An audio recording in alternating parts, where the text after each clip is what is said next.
Hem pogut veure, gràcies a vostè, les partides de pilota del circuit Bancaixa de la Lliga Professional d'Escala i Corda. Amb quins mitjans i quant ha costat de fer aquestes gravacions?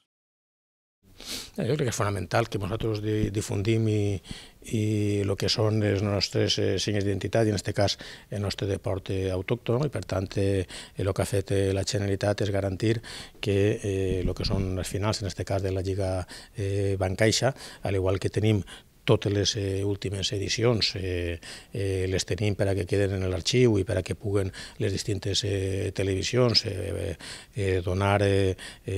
poder oferir-les.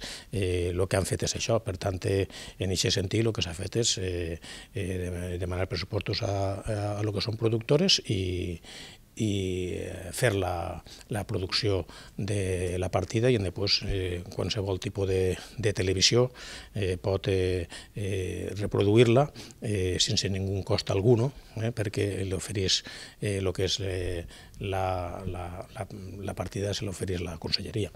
I per tant crec que és positiu i és important. És la Generalitat Valenciana la que assumeix aquesta despesa? Sí, claro.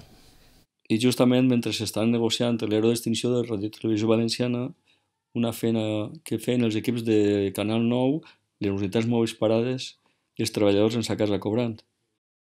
Sí, l'important és que al final tots els ciutadans, tots els aficionats puguen disfrutar i puguen veure el que és aquest tipus de finals i aquest tipus de partides, i per tant que no pergueren aquesta oportunitat de tindre aquesta informació en valencià i tinguin aquesta oportunitat de poder veure-la a través de les televisions. I jo crec que això és el més important i el que té que garantir la Generalitat, i així s'ha fet.